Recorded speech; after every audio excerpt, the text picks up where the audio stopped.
మాట్లాడిన దాన్ని ఎవరు రికార్డ్ చేశారు? ఆయన ఏమైనా తప్పు మాట్లాడా మా పార్టీలోకి రండి అన్నాడు, దాంట్లో తప్పే ఉంది. అప్పుడు దాన్ని చాలా రకాలుగా చేసి అక్కడి నుంచి ఆయన అక్కడ చేశాడు, అక్కడి నుంచి ఇక్కడ జగన్మోహన్ రెడ్డి గారు అందుకొని అక్కడి నుంచి భయపడి వచ్చేసారు అన్నాడు. ఒక ముఖ్యమంత్రికే భద్రత లేని ప్రాంతంలో ఆయన ఉండడం ఏంటి? దానికంటే బస్సులో ఉండే మనం ఇక్కడ పరిపాలన చేయొచ్చు అన్నాడు. కానీ చివరిదాకా దాన్ని లాక్కుంటూ వచ్చారు.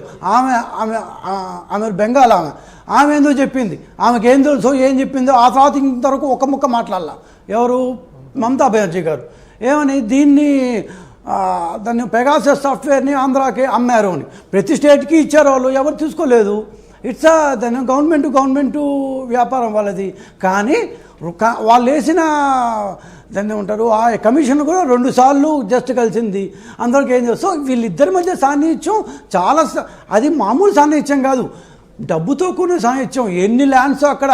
ఇప్పుడు ఈరోజు జైల్లో ఉన్న వంశీ ఎందుకు మా పార్టీ వదిలి ఆ పార్టీకి వెళ్ళాడు? అవుట్ రింగ్ ఉన్న భూములు ఇంకా నేను చెప్పుకుంటూ పోతే చాలా ఉన్నాయి. ఇద్దరి మధ్య చాలా కరెక్ట్.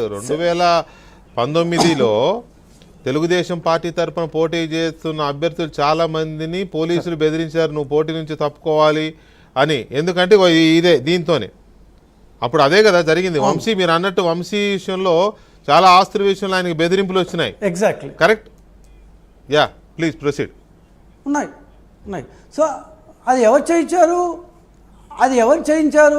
ఇక్కడి నుంచి జగన్మోహన్ రెడ్డి ఆయనకు చెప్పాడు, ఆయన అక్కడ చేసి సహాయం చేశారు. సో వాళ్ళిద్దరూ కలిసికట్టుగానే చేస్తూ వచ్చారు. సో తెలంగాణలో షర్మిల ఉన్నంత వరకు అసలు జగన్మోహన్ రెడ్డి ఏం మాట్లాడలేదు. ఏదో నాకేం భయ వాళ్ళు కొట్టుకుందామని అన్నాడు, గమ్మున్నాడు. ఎప్పుడైతే ఆమె ఇక్కడికి వచ్చిందో ఈయనకి ఇదేదో it has taken a new turn కాబట్టి ఖచ్చితంగా ఆమె ఫోన్ కూడా దాన్ని ట్యాపింగ్లోకి వచ్చింది. సో చంద్రబాబు ఫోన్ 2014 నుంచి ట్యాపింగ్ చేయని ప్రయత్నిస్తూ ఉన్నారు. మేము అదే మొత్తుకుంది. ఈ 15 డేస్ ముందు చంద్రబాబు గారి పేరు ఈ 300 మందిలో యాడ్ అయ్యొచ్చు. కానీ చంద్రబాబుని ఆయన ఫోన్ని ట్యాప్ చేయడానికి ఆ రోజు నుంచి అధికారులను వాడుకోవడం కొత్త ఏం కాదు. ఇవాళ ఇతను ప్రభాకర్ రావు, దాన్ని ప్రణీత్, వీళ్ళు ఇప్పుడు వచ్చిన వాళ్ళు. ఏకే ఖాన్ ఎప్పుడున్నాడు? 10 సంవత్సరాల క్రితం అధికారిని ఏసీబీ ఫోన్ ఎవరు రికార్డ్ చేశారంటే స్టీఫెన్సన్ ఇప్పటికీ నేను చేయలేదని చెప్తున్నాడు. AK Khan exactly AK Khan నేను చేయలేదని చెప్పాడు. దయ్యాలు చేశాయా ఏమో, దాన్ని కవిత చెప్పింది దయ్యాలు ఉన్నాయేమో. సో ఏకే ఖాన్ నేను చేయలేదంటాడు, స్టీఫెన్సన్ నేను చేయలేదు ఇప్పటికీ చెప్తున్నాడు. మరి ఎవరు చేశారు రికార్డింగు? ఫోన్ ట్యాపింగ్ చేశారు. సో అందరికీ తెలిసేది. సో ఆ రోజు నుంచి ఈ రోజు దాకా ఫోన్ ట్యాపింగు ఎక్కడ వీలైతే అక్కడ చేస్తూనే వస్తున్నారు. దాంట్లో వాళ్ళకి శత్రువు మిత్రుడు. దాకా నేను చెప్పినట్టు దాంట్లో జగన్మోహన్ రెడ్డి మంచి మిత్రుడుగా కనిపించాడు ఈజీగా. ఎందుకంటే ఇక్కడ ఆయనకి పడని వ్యక్తి ఈయన కాబట్టి. అందువల్ల దాని ఇజ్రాయెల్ సాఫ్ట్వేర్ గురించి 100 సార్లు మాట్లాడారు. ఐ థింక్ 2022 ఆగస్టులో అప్పటి డీజీపీ సాంబశివరావు అనుకుంటాను, అప్పటి డీజీపీ మేము ఇంతవరకు ఏ రకమైన సాఫ్ట్వేర్ని కొనలేదు అని స్పష్టంగా చెప్పినా కూడా లేదు కొన్నాను అంటే ఆయనకేం చెప్తాడు, ఈయనకేం చేస్తారు. సో వాళ్ళ ఫ్రెండ్షిప్ కొత్తదేం కాదు. తిరుమలలో అందరూ కలుసుకునేవాళ్ళు. ఇప్పుడు దాన్ని తెలంగాణ నుంచి ఎమ్మెల్యేలు వస్తే వీళ్ళందరూ ఇక్కడ ఎమ్మెల్యేలు అందరూ తిరుమల పోయేవాళ్ళు, అక్కడ కలుసుకొని మాట్లాడడం ఏంటో. సో వాళ్ళ యొక్క సాన్నిహిత్యం ఇవాళది కాదు.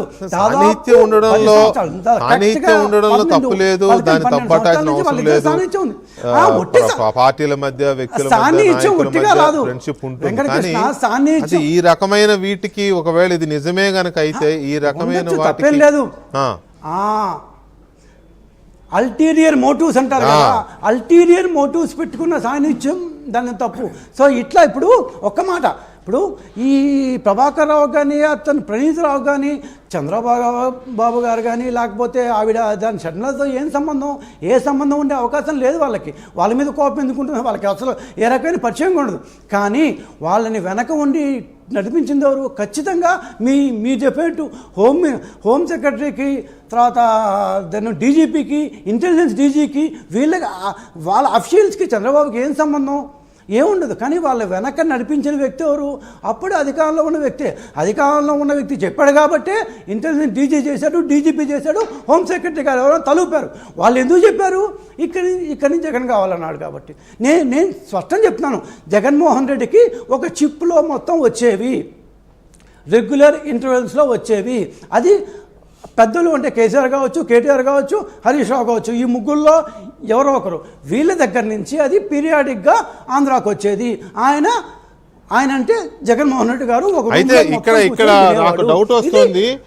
మీరందరూ చెప్పింది కాదు విజయ్, నువ్వు కానీ పట్టాభి కానీ లేకపోతే మీరు అందరూ జగన్మోహన్ రెడ్డి పబ్జీ ఆడుకుంటున్నాడు, జగన్మోహన్ రెడ్డి పబ్జీ ఆడుకుంటున్నారు అనేవాళ్ళు, కానీ పబ్జీ కాదు ఆడింది, ఈ కాల్ రికార్డింగ్స్ ఇవన్నీ వింటూ ఉండేవాడేమో. మీరేమో పబ్జీ అని అనవసరంగా వేరే భ్రమంలో ఉన్నట్టున్నారు అప్పట్లో. మేబీ ఇట్లా చూసుకుంటూ ఉంటే మా వాళ్ళు కరెక్టే, ఇట్లా ఆయన ఇట్లా చూసుకుంటూ ఉంటే మేము ఏదో ఆడుకున్నాను, కానీ ఇట్లాంటి అల్టీరియర్ మోటివ్స్ పెట్టుకొని ఆయన చూసుకుంటాడేమో, అందుకని మా వాళ్ళు అట్లా అనుకున్నారు.